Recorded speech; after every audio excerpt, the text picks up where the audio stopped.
Magandang umaga mga kapitas at syempre masigla na naman ang inyong Ajuma dahil mga kapitas ngayong araw ay November 24. 24 ba? Tama ba?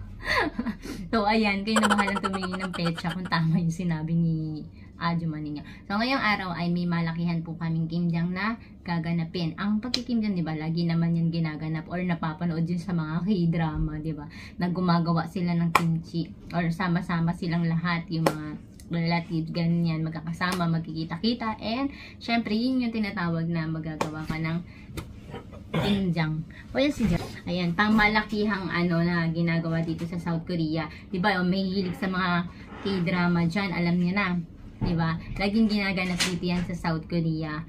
Pero meron naman mga hindi gumagawa. Bumibili na lang din sila, ganyan. Pero mas masaya pa rin, diba? Yung magkakasama kayo ng family ng asawa mo, magagawa kayo, ganyan. Tapos, pang 1 year na suporta kasi sobrang dami, diba? So, yun yung po yung gagawin namin ngayong araw. And dumadaan yung mga kapatid ko. Kasi kami yung magkakasama gagawa ng magbababad po sa may asin. So, ayan. Ito po yung gagamitin namin mamaya. Ay, bukas. Bali, hiwain na rin ito mamaya. Ayan. Ito yung ano sa atin, diba? Dahon ng sibuyas. Diba? Ayan yung gagamitin mamaya na ano. Ihiwa-hiwain din panlalagay sa yangyam natin. Ang gagawa ng yangyam po or sauce is mga hipag ko po. Bali, hapon pa po sila darating. Hihiwa na po sila mama, sila papa, saka sila kuya ng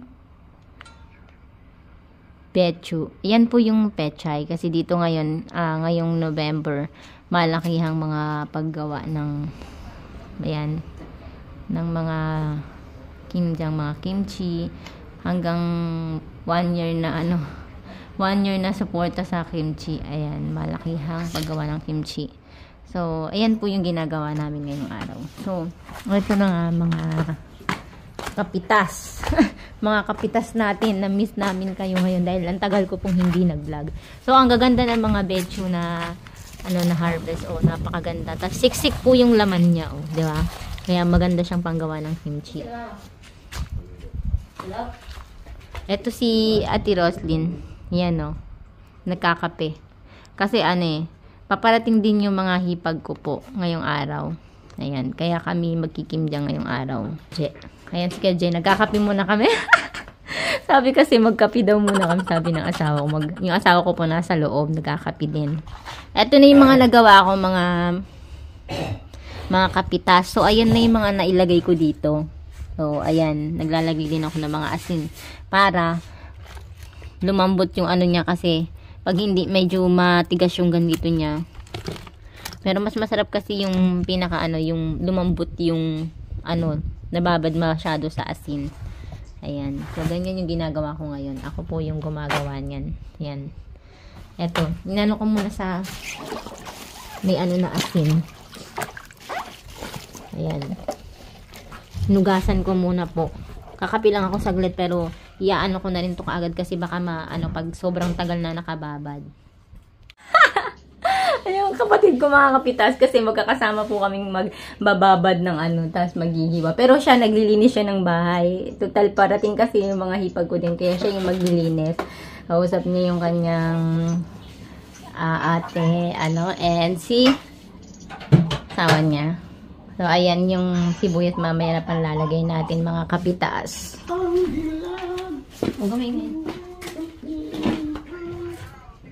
Ayan, mag-start na ulit si Ajuma na maglagay po ng asin. Kasi nagtatrabaho kami sa Nakita ba yung mukha ko, kuya? Takot ba yung mukha ko? Hindi? Hindi. Pag nakaupo, ganyan. Ayan. Kita? Iyon. Talaga? So, ayan mga kapitas. Nandito na tayo sa labas. Magbababad tayo ng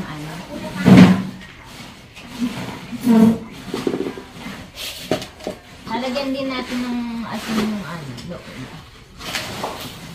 Lalagyan mo ng asin yung loob kasi baka hindi siya lumambot yung niya. Ayan. Kaya kailangan na din ng asin. Ganyan ko na to. Tapos, ilalagay siya dito mga kapitas. So, ayan, malakihan talaga itong aming ginagawa ngayong araw kasama yung mga kapatid ko. Si mama tsaka si papa maghihiwa sila doon ng betchu pa. Hindi pa totally tapos. Yung maliliit, konting asin lang siguro yung ilalagay ko. Kasi hindi naman po siya ayan o, ganyan mga kapitas. Mahilig dito sa mga K-drama, alam na alam to eh. Diba? O, yung mga mahihilig nga, diba, sa K-drama. Kita nyo? Yan, pag nakita nyo, ganyan yung gagawin ninyo. Medyo ko na. Ganito, ang ginagawa dito. Pero masaya naman po kasi kasama nyo naman yung mga ng mga kapatid ng asawa nyo, ganyan. Kita ng mga asawa nyo. Sobrang saya din naman kasi magkakasama kayo. Magkakasama kayong maggagawa. Diba? Mas masaya, mas madami, diba? Saka, kesa bumili ka, diba? Mas masarap pa rin yung gawain na magkakasama kayo kasi marami kayong gagawa, diba? Mas masaya yung gano'n.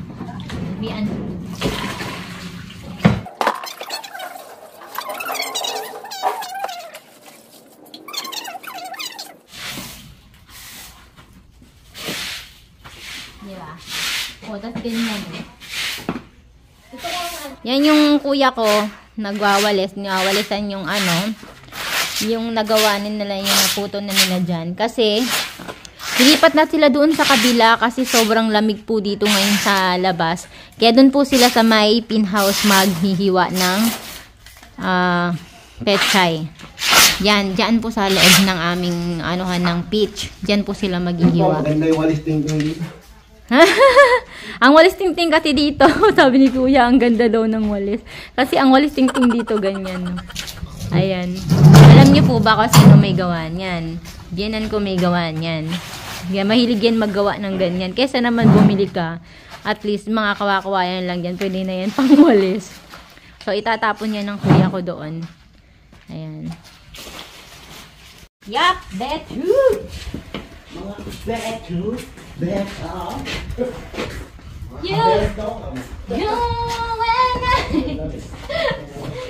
You and I.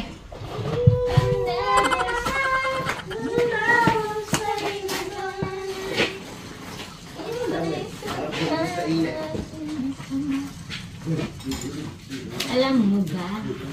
Alam mo ba? Seryoso yan. Nilalamig na ako. Nilalamig ka na? Dati gusto mo makikita yung umaaso yung bunga. Ayaw ko na ngayon. Umaaso yung bunga Well, sabi niya, ayaw ko gusto na niya ngayon. daw po kasing yung parang akala mo may ka. Oo, yung hininga mo is umuusok. Parang umaga mag-i-snow, nagulan ng snow nung nakaraan eh. Oo, nagulan ng snow po nung nakaraan. Tuntua si Ate Kim, makita niyo. So kaya lang, ang lamig-lamig habang nagtatrabaho kami. Sa Pilipinas, tama, ulan din yun. Ulan? Oo, bibigyan kong ginagad na yelo. Iba naman yung bilog-bilog sa ginagad yun. Ginagyan na yan, no? Loko. Kaya ngayon, ayaw ko na makita ng snow. Bakit? Mahirap magtrabaho. Bakit? Pinapangarap mo kang mag-islo. Ngayon, sumusuko ka na. Oo, ganun din ako nung una eh. Tuntua ako pero nung nagtagal-tagal na ako sa Korea, wala na. Ayoko na. Andiyan yung mag-ground ka sa buhok, mag-ground ka sa kumot. Boy, ilang beses nag-ground, di ba? Oo. Guni-guni nyo lang yun. Guli-guli ko, nag-ground ko sa water dispenser. O, di ba, kasi sa'yo may ground, Ayaw, talagang may ground, talagang, nandipit ka, hindi yung, ayun ba sa kotse, hindi yung nagagawin. Pag naramdaman itong mag-ground sa may sasakyan, tingnan natin. Sabi niya, yung nga nung may ground, maniniwala siya. Tingnan mo, hindi pa na ilalagay ito. O, yung sa una. Kasi nga. Hindi naniniwala si kuya na may ground po yung mga sasakyan, ganyan. Hanggat hindi niya nararamdaman. Hanggat hindi niya Kaya nararamdaman. nag-ground siya? Ayun, matutuwa nga kayo. Hindi ka rin yung water dispenser. Loko si kuya. Hanggat hindi niya nararamdaman na nag-ground na siya, dun hindi yan maniniwala. Ganyan siya. Maloko yung kuya namin. Hindi ako nag-ground. Anong nag-ground sa ayuwa? Ano kayo may ground?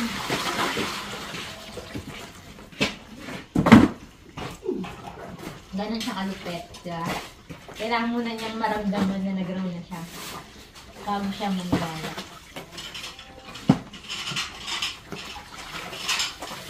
Ganyan yan ang aking mga kapatid.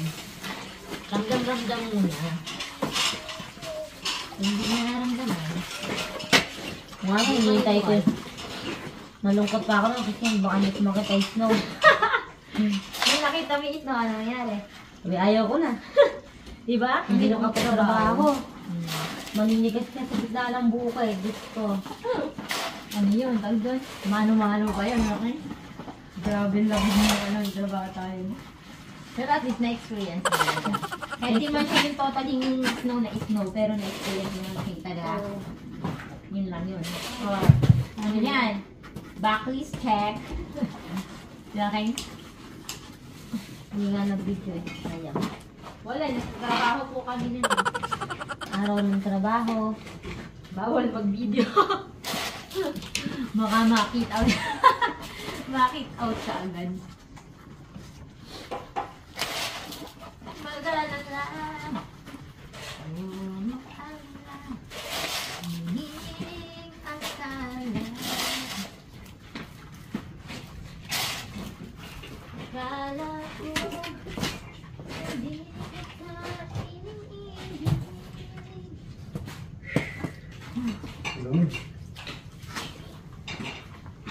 Tama na kaya ito?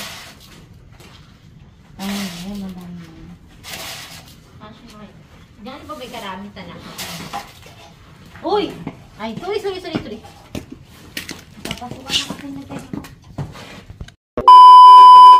Okay, maghahakot na po si Kuya. Dadalhin na po niya sa ano uli para kami magbababad uli.